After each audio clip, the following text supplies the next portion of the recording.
Derrick White again. You're going to count on these guards a lot. Brogdon, obviously, who had 30 last game, had a fire first half, a little bit more quiet, missed some of his open shots in the second half.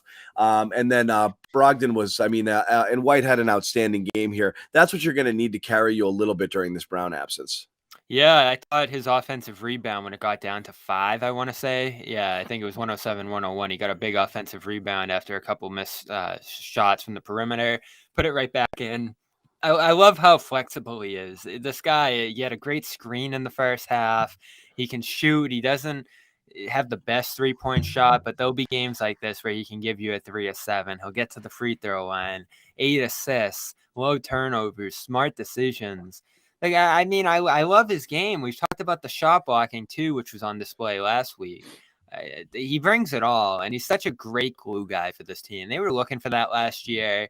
It didn't hit exactly the way I think they pictured it and how I imagined it going into the playoffs, and it felt like he just sort of leaned and labored over the shooting struggles that were hitting him. And we'd ask Ime again and again, like, all right, what's going on here? And he'd be like, oh, he brings a million different other things. Now you're actually seeing that in effect here with some good shooting in a game like this.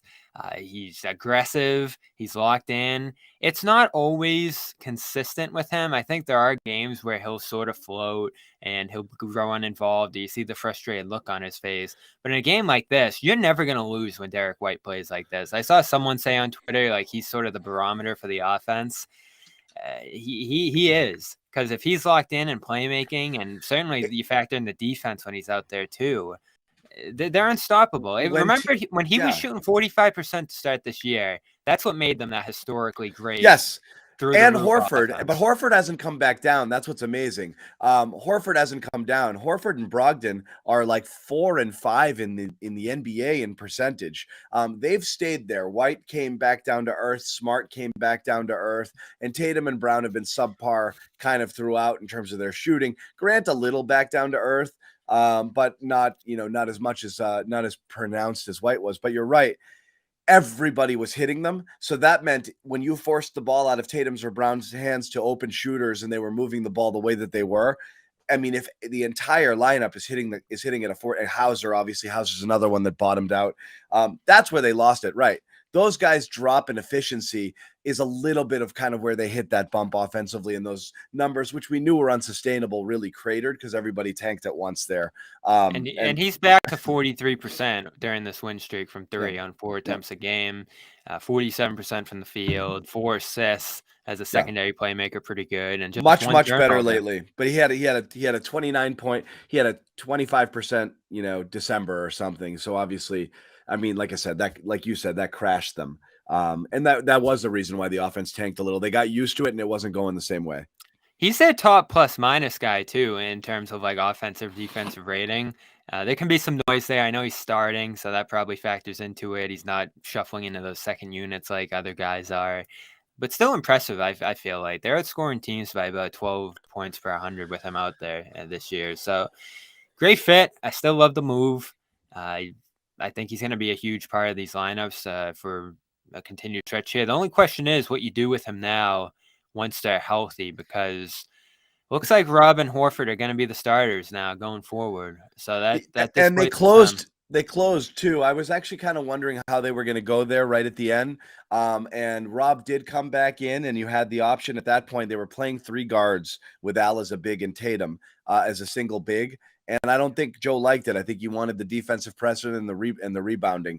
And so he brought Rob back in, and he sat Brogdon, which I'm not going to argue because Smart made a couple of big plays down the stretch. But it is interesting that it does feel clearly that White and Smart are above Brogdon in the pecking order. And I don't know what it would take to change that. It's a minutes thing. I don't think they want to crush Brogdon. That's all it really goes back to. And if you can get by without some of his minutes, they're going to try. I'm just saying in the closing, I think it's always a choice there. And in a lot of cases, that's the one that they go with. Some of it's defense, right? Because Brogdon's been bad defensively. He has been not great. I mean, White, and also compared to, you can argue White's been better than Smart this year defensively. At least some of the metrics will tell you that. Yeah, especially in isolation. Yeah, in isolation, he's been playing. I saw the isolation numbers the other day. I think he was 4th in the league overall. Yeah. So he's been, and a point of attack numbers too. White's been ridiculous, and the opponent's shooting percentage against is unreal. So he's forcing people all the time into difficult shots, which is funny because you see teams hunt him on switches, and I always ask you, Bobby, like, what's going on there? Like, why are teams switching onto White? Is there a belief that he's there? Is it a height thing, a physicality thing, because Smart's a little bit bigger and stronger, and that they think they can get to their spot and shoot over the top of him? Sure, I can see why someone like Luka might, because he's got a little bit of height advantage. He likes to operate in the post, and you see some people doing it. But the numbers are staggering in terms of how he affects people there. And then Smart's, reigning defensive player of the year. So you're right. Even if Brogdon's playing league average defense for the position, it's still a drop off over those guys. And clearly at the end, Joe was favoring defense over offense with that lineup because he goes double big and brings in White. Yeah, and I'm thrilled with it. I didn't think Joe would like the double big combinations, and it looks like he loves them. If he's searching for some Luke Al minutes out there, the numbers are in front of him. We know Joe's a numbers guy. He's got everyone in the back of his head. And what's surprising, too, he mentioned this number last week when I asked about the lineup, is they have like a 1.3 expected points per possession with that lineup out there, something like that. And that's ridiculous. That's a high number. Average is like 1, maybe a little lower. And you're getting 1.3 points per possession with your bigs out there. He loves the spacing that they're able to produce, even without the amount of shooters that you'd have in that second unit. It's just interesting how it's going to stack up rotation-wise once Brown gets back, because they've loved White with the starters, and they've used him a ton there. And now he's going to have to reimagine his roles to some degree on that bench unit there. I wouldn't mind him having more ball time in the second unit. If you're able to get 8 assists from him, all the better. And then Brogdon's an off-ball guy. He can hit shots off the ball. So I think that might even benefit them. And this is where it's going to get really super interesting around the trade deadline, because the reality is you have an embarrassment of riches at that position, and you have one school of thought that says just run it with the guys that you have and be happy that you have them. Or really, if the Celtics are going to improve in an area that they're weak in now, the only thing that you can do is look to trade one of these guys. And so selling high on somebody is not a bad thing. Everyone thinks anytime you mention somebody in trade discussions, the idea is that you don't like them or you don't want them anymore. No, that's not the point. Everybody has a price, right? And if you can package something with a draft pick or something that's going to get you an upgrade in talent, you're going to look to do it. That's the only place I think that the Celtics have any chance of really making a splashy move, is if they look to trade a core player. Grant's another person that's also a possibility, because it appears increasingly likely that they're not going to be able to keep him around. But again, those discussions I think we'll have more as we kind of get closer to February there. But I don't know. I mean, everyone's like, give me a name. I don't have a name, but I do know that if you had a chance to level up, the only way I think you do it is by trading one of the guards and another piece, to do that.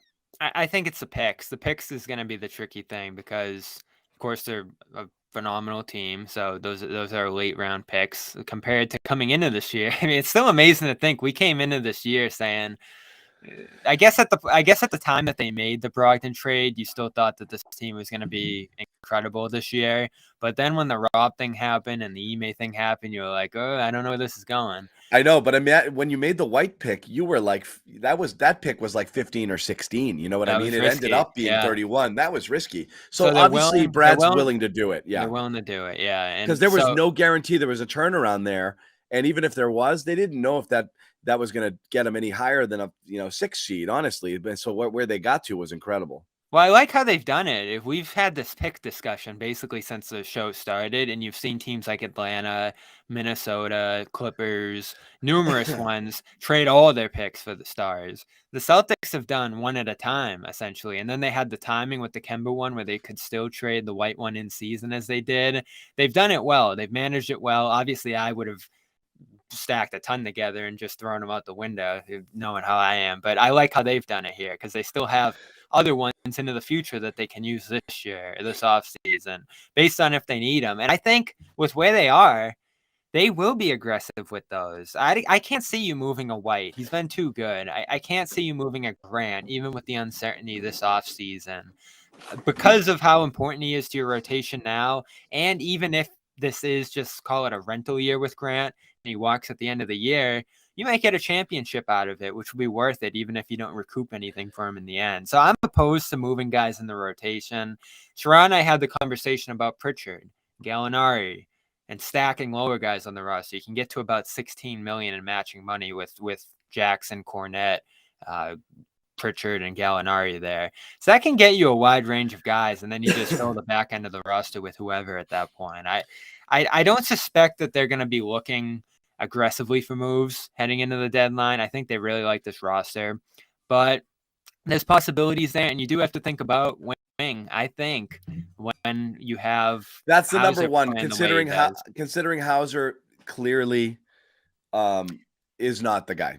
It's a fine line though, because what's the trade-off between having Pritchard as a emergency point guard if one of your guards go down, or having a wing who you probably won't use? I mean, he's not your emergency point guard. He's your emergency point guard. You have to break two panes of glass, two layers of glass to get to Pritchard. You've got three guards right now, and you do have some wing flexibility with Brogdon kind of stepping in the Jalen role, theoretically. So it is either just run it with this lineup and make the small tweaks, or if you're going to get splashy, as I said, I'm not advocating doing it. I'm saying that's their path.